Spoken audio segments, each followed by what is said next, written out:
જગતજનની જગદંબા મા અંબેની ચૈત્ર નવરાત્રિ ચાલી રહી છે। શહેરના તમામ જે ધાર્મિક સ્થળો છે, માતાજીના મંદિરોમાં ખાસ કાર્યક્રમ યોજવામાં આવી રહ્યા છે। માતાજીની ભક્તિમાં તમામ જે વડોદરાવાસીઓ છે તે લીન છે। અનેક મંદિરોમાં ખાસ કાર્યક્રમ કરવામાં આવી રહ્યા છે। તેવામાં વાત કરવામાં આવે તો ગોરવા સ્થિત નીલકંઠેશ્વર મહાદેવ મંદિર ખાતે પણ ખાસ આયોજન કરવામાં આવ્યું છે, જેમાં ગાયત્રી ચાલીસા જે પાઠ છે તેનું ખાસ આયોજન કરવામાં આવ્યું છે। હિન્દુ નવ વર્ષ છે, સાથે જ ચૈત્ર માસના પ્રારંભથી 9 દિવસ માતાની પૂજા અને ભક્તિના પવિત્ર દિવસોએ માય ભક્તો માતાજીની આરાધના કરે છે। નવરાત્રિના પ્રારંભે વિવિધ મંદિરોમાં તથા ઘરોમાં ઘટ સ્થાપના કરવામાં આવે છે, જવારા વાવી પૂજન કરવામાં આવે છે। શક્તિના મુખ્ય 3 રૂપોમાં સૌથી પ્રથમ જેમાં બાળ સ્વરૂપે બાળા બહુચરાજી, યૌવન સ્વરૂપે માં જગદંબા તથા પૌઢ સ્વરૂપે માં કાલીની પૂજા કરવામાં આવે છે।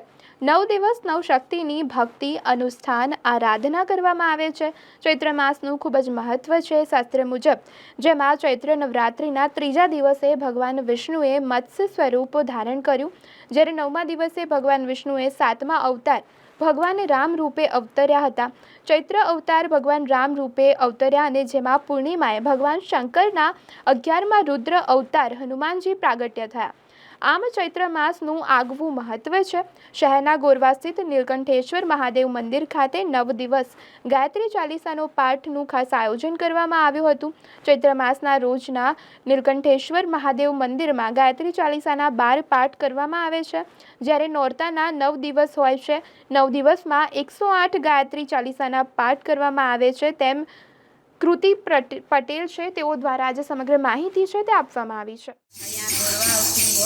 વિજયનગર અને ત્યાં નીલકંઠ મહાદેવ ત્યાં આગળ આપણે દર વર્ષે બે નવરાત્રિમાં આસો અને ચૈત્ર બે નવરાત્રિમાં ચૈત્રી નવરાત્રિનું અનુષ્ઠાન રાખીએ છીએ, ગાયત્રી ચાલીસા અને ગાયત્રી પરિવાર દ્વારા અનેક કાર્યક્રમો થતા હોય છે। કેટલી વાર ગાયત્રી ચાલીસા કરવામાં આવે? 12 વખત ગાયત્રી ચાલીસા કરવામાં આવે છે। એક દિવસમાં 12 વખત ને પછી છેલ્લા દિવસે પૂર્ણાવતીના રૂપમાં પંચકુંડી યજ્ઞ રાખવામાં આવે છે। અહીંયા ઘણી બધી વિવિધ પ્રવૃત્તિ અહીં બધી અમારી બહેનો છે ને એ બધી ઘરે ઘરે જઈને ગાયત્રી યજ્ઞ દ્વારા સંસ્કાર દ્વારા પૂર્ણ કરવામાં આવે છે। શું નામ તમારું? અમે આ ચૈત્રી નવરાત્રિનું અનુષ્ઠાન કરીએ છીએ, દર વર્ષે કરીએ છીએ। 9 દિવસનું અનુષ્ઠાન હોય છે। અમે ગાયત્રી ચાલીસા કરીએ છીએ અને મંત્ર જાપ કરીએ છીએ। બીજા કયા કાર્યક્રમો રાખવામાં? બીજા અમે દર અઠવાડિયે દર ગુરુવારે ગીતાનું પારાયણ રાખીએ છીએ। એ સિવાય અમે હવન કરીએ છીએ અને ઘરે ઘરે બી અમે જઈને હવન કરીએ છીએ। ગાયત્રી બધે પરિવાર જ ચલાવીએ છીએ। તમારું નામ? કૃતિ